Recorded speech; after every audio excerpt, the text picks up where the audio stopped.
రామాయ రామభద్రాయ రామచంద్రాయ వేధసే రఘునాథాయ నాథాయ సీతాయా పతయే నమః.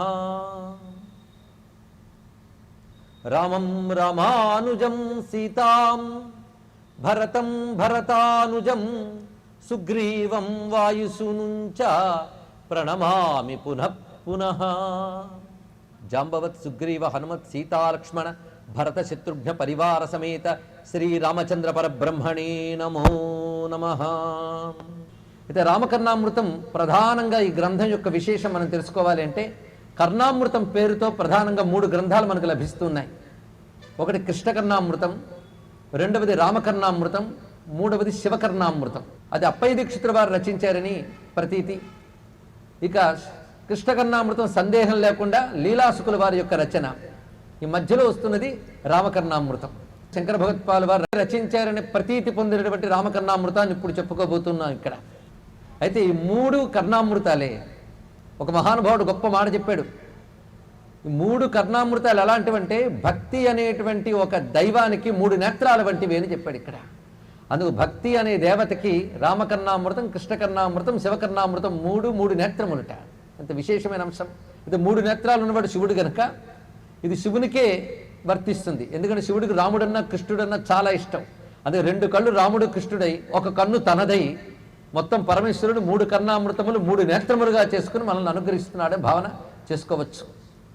ఎందుకంటే శివుడికి రాముడన్నా కృష్ణుడన్నా మహాప్రీతి అనే విషయం మనకు పురాణాల్లో కనబడుతున్న అంశం. అది ఇంకొక ప్రత్యేకమైన అంశం రామకర్ణామృతంలో పరిశీలించవలసినది. సాహితీవేత్తల దృష్టి వేరు, భావుకులైన భక్తుల యొక్క దృష్టి వేరు. ఎందుకంటే సాహితీ దృష్టి ఎప్పుడు పాక్షికంగానే ఉంటుంది. భక్తితో చూసే దృష్టికి దైవబలం తోడవుతుంది కనుక పరిపూర్ణంగా ఉంటుంది ఇక్కడ. అందుకు భక్తితో, భావుకత్వంతో, ఉపాసనతో మనం పరిశీలిస్తే రామకర్ణామృతానికి ఒక అద్భుతమైన మరొక పేరు పెట్టుకోవచ్చు. ఆ పేరు ప్రతిరోజు మర్చిపోకుండా గుర్తుపెట్టుకుని వినాలి. రామకర్ణామృతం ఉపాసనా గ్రంథము, సంపూర్ణంగా ఉపాసనా గ్రంథము. ఇది కేవలం ఒక భక్తి స్తోత్ర కావ్యము అని మాత్రం అనుకోరాదు, అన్నాం ఇక్కడ. అంటే భక్తి స్తోత్ర కావ్యమే, కానీ ఉపాసనా సంప్రదాయం దీనిలో ఉన్నది. రామ ఉపాసనా సంప్రదాయం దీనిలో చెప్పబడుతుంది. సౌందర్య లహరి శ్రీ విద్యా ఉపాసనా సంప్రదాయాన్ని ఎలా చెప్తున్నదో, రామకర్ణామృతం రామ ఉపాసనా సంప్రదాయాన్ని చెప్తున్నది. మనకు శివకర్ణామృతంలో కానీ కృష్ణకర్ణామృతంలో కానీ ఇలాంటి ఉపాసనా విషయాలు అంత కనబడవు. కేవలం ఒక భక్తి ధార ఉంటుంది. అయితే అందులో లేకపోలేదు, అంతర్లీనంగా ఉంటాయి వాటిలో. కృష్ణకర్ణామృతంలో సనత్కుమార సంహిత మొదలైన గ్రంథాల్లో చెప్పబడ్డ గోపాలమంత రహస్యములన్నీ ఆ శ్లోకాల్లో దాగి ఉన్నాయి. కవిత్వము, భావుకత వాటి యొక్క తీవ్రత వల్ల అవి లోపల లీనమై కనిపిస్తూ ఉంటాయి. రామకర్ణామృతంలో మనకి కవిత్వము, మాధుర్యము, భక్తి పొంగులు వారుతూ కనబడుతూ ఉంటుంది. గోదావరి నది వలె స్పష్టంగా కనబడుతుంది రామ ఉపాసన రహస్యాలు. విశేషంగా ఎలాగైతే మనకి సౌందర్యలహరిలో చక్రములు ఉపాసన చెప్పుకున్నాం, గుర్తున్నది కదా. మూలాధార స్వాధిష్టాన మణిపూర. భారతీయ సంస్కృతిలో ఏ ఉపాసనకైనా చక్రముల యొక్క అనుబంధం ఉన్నది. అందుకు ఉపాసన సంప్రదాయములు వేరైనప్పటికీ ఉపాసన యొక్క ప్రధానమైన హృదయము, పరమార్థము మాత్రం ఒక్కటే ఏదైనప్పటికీ కూడా. అందుకు ఉపాసన వేద విషయం. వేదం ఒక పరమాత్మనే చెప్తున్నది. ఆ పరమాత్మని సంబంధించిన ఉపాసన సంప్రదాయ భేదాలు మారినప్పటికీ ఉపాసన యొక్క ప్రక్రియ ప్రభావం మాత్రం ఒక్కటే. ఇది బహు ఉపాసనా సంప్రదాయాలు గురువుల అనుగ్రహం వల్ల, పరిశీలించడం వల్ల కలిగినటువంటి అవగాహనతో చెప్తున్నది ఇక్కడ. అందుకే ఏ ఉపాసనా సంప్రదాయంలో గట్టిగా నిలబడ్డా పట్టుకునేది ఒకే పరతత్వాన్ని అని స్పష్టమైపోతుంది. అందుకే షట్చక్ర భేదన విద్య, రామ మంత్రములో దాగిన అంతరార్థములు, రామమూర్తుల్లో ఎన్ని రకాల ఉపాస్యమూర్తులు ఉన్నాయి. వివిధ మూర్తులున్నాయి రామమూర్తుల్లో. పట్టాభిరామమూర్తి మొదలుకొని వివిధములైన రామమూర్తులున్నాయి. ఒక్కొక్క మూర్తిని తలంచుకుంటే ఒక్కొక్క ప్రయోజనం ఉన్నది. తలంచుకుంటేనే ఒక్కొక్క మూర్తి ఒక్కొక్క రామ మంత్రానికి ధ్యాన శ్లోకంలో చెప్పబడే అధిష్టాన దేవత. రామమంత్రములు అనేకం ఉన్నాయండి. రామ అనే 2 అక్షరాలే తారక మంత్రము. దానితో సమకూర్చిన బహు మంత్రములు రామ మంత్ర వాంగ్మయంలో కనబడుతున్నాయి. దీన్ని మనం ఒక ప్రత్యేకించి రామ ఆగమములో అనుకోవచ్చు. అందుకే మంత్రశాస్త్రాల్లో రామునికి సంబంధించిన మంత్రము, యంత్రము, తంత్రము ఉన్నాయి. ఈ ఉపోద్ఘాతం తెలిస్తేనే రామకర్ణామృతం మనకు అర్థమవుతుంది. అందుకే రామాయణం కథ వలె రామకర్ణామృతాన్ని చూడడానికి వీల్లేదు ఇక్కడ. ఇది ఒక ప్రత్యేకమైన గ్రంథం. అది అందుకు ముందు దీని యొక్క స్వరూపాన్ని తెలిస్తే మన మానసిక సంసిద్ధత దీని ప్రకారం ఏర్పడుతుంది. ముఖ్యంగా శ్రీ విద్యలో నవావరణ యంత్రం చాలామందికి ప్రసిద్ధి. శ్రీచక్రం అంటారు. అసలు దేవత ఉపాసన ఉంటేనే రెండు అంశములు ఉంటాయి, మంత్రం యంత్రం. ఈ రెండు లేనిది దేవత ఉపాసన సాధ్యం కాదు మనకి. కనుక దేవతని శబ్ద రూపంలో ఆవిష్కరించడానికి మంత్రం కావాలి, యంత్ర రూపంలో ఆవిష్కరించడానికి చక్రం కావాలి, ధ్యానించడానికి విగ్రహ రూప ఆవిష్కారం కావాలి. అందుకు ఉపాసన విషయంకి వచ్చేటప్పటికల్లా ఏ దేవతను ఉపాసిస్తున్నామో ఆ దేవతకు సంబంధించిన మంత్రము, యంత్రము, విగ్రహము అని 3 అంశములు ఉంటాయి ఇక్కడ. రాముడు ఉపాస్య దైవం. రామ తారక మంత్రం వేదముల యందు చెప్పబడుతూ ఉన్నది, వివిధ స్థలముల యందు చెప్పబడుతున్నది. ప్రత్యేకించి రామమంత్రాలను అర్థం చేసుకోవడానికి యజుర్వేదంలోనే ఉపనిషత్తు ప్రత్యేకంగా చెప్పబడుతున్నది. సారతారోపనిషత్తు అని ఉపనిషత్తు. ఈ సారతారోపనిషత్తు అంతా కూడా తారక బ్రహ్మ ప్రతిపాదన చేస్తూ ఉన్నది అక్కడ.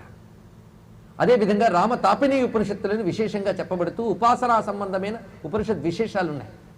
అలాగే రామ యంత్రం దశావరణ యంత్రం, 10 ఆవరణలతో ఉంటుంది రామ దశావరణ యంత్రం. పరివార దేవతలు ఇత్యాదులందరూ చెప్పబడుతున్నారు. ఒక ఉపాసన సంప్రదాయం ఉంది. ఆ సంప్రదాయాన్ని అనుసరించి రచించిన గ్రంథం రామకర్ణామృతం. అందుకు రామ భక్తులకి రామకర్ణామృతం నిజంగా కర్ణామృతమే. అసలు భక్తి లేకపోతే అమృతం రాదండి.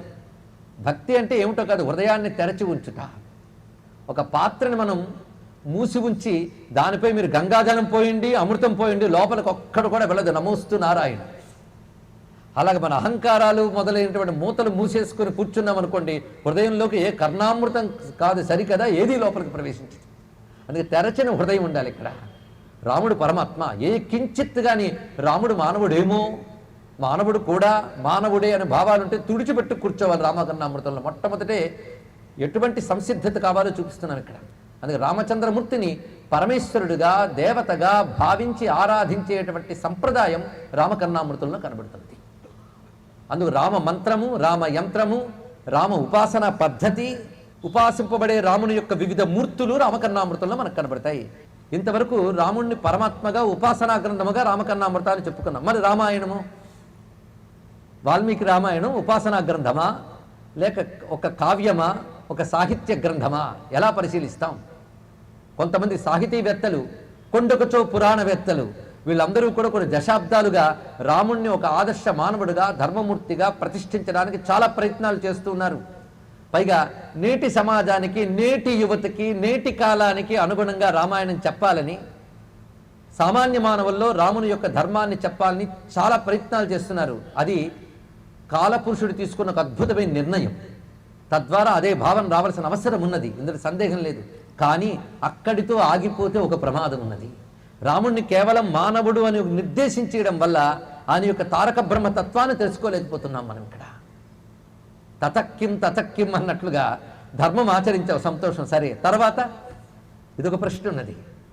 ఈ అనంతమైన ఈశ్వరతత్వం నీకు ఎలా అవగతమవుతుంది? ఆయన ఎలా ఉపాసిస్తావు? అందుకే ధర్మం తెలుసుకోవడానికి రామాయణం చదువు, ఉపాసించడానికి మరో పుస్తకం చదువు, వేదాంతం కోసం ఇంకో గ్రంథం చదువు అని చెప్పకుండా ధర్మం తెలుసుకోవడానికి పనికొచ్చే రామాయణమే ఉపాసించడానికి అనువైన అంశములు కూడా చెప్తున్నది. అది క్రమంగా నీకు చిత్తశుద్ధిని కలిగించి ఉపనిషత్ జ్ఞానాన్ని కూడా అందిస్తున్నది. అందుకే ధర్మానికి, ఉపాసనకి, జ్ఞానానికి కూడా ఆలవాలమైన ఒకే ఒక్క గ్రంథం శ్రీమద్ రామాయణం. ఇది రామాయణంపై అసలైన దృష్టి. అప్పుడు వాల్మీకి సంతోషిస్తాడు. వాల్మీకి హృదయం అది. వాల్మీకి రామాయణం చదవకముందు పెద్దవాళ్ల మాటలు నా చిన్నప్పుడు విన్నప్పుడు నేనేమనుకున్నానంటే, వాల్మీకి రామాయణం అంటే రాముణ్ణి మానవుడిగా చూపించిన ఒక గొప్ప ధార్మిక గ్రంథము. అధ్యాత్మ రామాయణము, ఇతర పురాణములన్నీ కూడా రాముణ్ణి భగవంతుడిగా బాగా చూపించేయి, అవన్నీ ఉపాసన భక్తి సంప్రదాయానికి చెందినవి అనే భ్రాంతి ఉండేది. కానీ వాల్మీకి రామాయణం చదివితే తెలిసింది, వాల్మీకి కంటే ఏ ఒక్కడు రాముణ్ణి భగవంతుడిగా అంత భక్తితో రచించిన వాడు లేడు అని తెలిసింది. రామాయణం పారాయణ గ్రంథం అండి. రాముని గురించి అనేక విషయములు మనం దేశమంతా పరిశీలిస్తే కనిపిస్తాయి. కొన్ని గ్రంథాల్లో చదువుతాం, ఏదైనా తెలుసుకోవాలంటే ముందు గ్రంథాల వైపు పరిగెత్తడం జరుగుతోంది. కానీ ముందు లోకాన్ని కూడా పరిశీలించాలి ఒక్కసారి. ఆసేతు సీతాచలం రామ అంటే పొంగిపోతుంది భారతదేశం. రామాయణాన్ని పారాయణ చేయడం, వాటి అద్భుత ఫలితాలు తాము పొందడం. అంటే రామాయణం కేవలం ఒక ధార్మికమైన మానవుడి కథే అయినట్లయితే అది పారాయణ మాత్రం చేత అద్భుత ఫలితాలు ఎందుకు ఇస్తున్నది? ఇది ఆలోచించాలి. అలాగే సంహితా గ్రంథాల్లో, సంహితా గ్రంథాలంటే ఉపాసనాపరమైన గ్రంథములు అని భావిద్దాం. సనత్కుమార సంహిత, ఉమా సంహిత మొదలైన సంహితా గ్రంథాల్లో రామాయణ పారాయణ విధానాలు ఏర్పాటు చేశారు. ఇవి ఊరికనే భక్తితో పుట్టుకొచ్చినవి కావు. మా రీసెర్చ్ స్కాలర్స్ని అడిగితే అదే చెప్తారు. కానీ ఆ సంప్రదాయాలు పరిశీలిస్తే రామాయణం ఎవరు పారాయణకి చెప్పినా వాల్మీకి రామాయణం ప్రధానంగా చెప్పారు. ఇతర ఆర్ష రామాయణములు కూడా పారాయణ యోగ్యమైన గ్రంథములే. అధ్యాత్మ రామాయణం కూడా పారాయణ యోగ్యమైన గ్రంథమే. అందులో ఏ ఘట్టం చదివితే ఏ ఫలితం లభిస్తుందో చెప్పారు. ఏ గ్రహదోషం పోవడానికి ఏ కాండలో ఏ ఘట్టము అనుసంధానం చేయాలి ఇత్యాది విశేషాలున్నాయి. ప్రత్యేకంగా సుందరకాండ పారాయణ సామాన్యులకు కూడా తెలుసు. కానీ మొత్తం రామాయణం ఆద్యంతం కూడా పారాయణ గ్రంథం. అంటే కేవలం కథ తెలుసుకోవడానికి మాత్రమే కాకుండా అందులో ఉన్నటువంటి శ్లోకములు పారాయణ చేసుకుంటూ అందులో ఘట్టాన్ని మనస్సుతో భావనాత్మకంగా అనుసంధానం చేసుకుంటే దాని యొక్క ఫలితం మన జీవితంపై జాతకంపై పడుతోంది. అంటే అది కేవలం ఒకానొక ధార్మికమైనటువంటి గ్రంథం మాత్రమే కాదు, ఒక మంత్రమైనటువంటి గ్రంథము, మంత్ర సంహితమైనటువంటి గ్రంథము. అది అర్థం చేసుకోండి అయ్యా అని వాల్మీకి చెప్పాడు. రామాయణం వేదసమం శ్రాద్ధేషు శ్రావయేద్బుధ అని ఒకటోటి చెప్తాడు. ఈ రామాయణం వేదమే అని బాలకాండలోనే చెప్తారు. ఇక్కడ అనేక చోట్ల రామాయణం వేదంతో పోల్చబడింది. ఇది గ్రహించే వేద వేద్యే పరే పుంసి జాతే దశరథాత్మజే వేద ప్రాచేతసాత్ ఆసీత్ సాక్షాత్ రామాయణాత్మన అనే శ్లోకం పుట్టింది. వేదమే రామాయణం, వేదవేద్యుడైన పరమేశ్వరుడే రాముడు.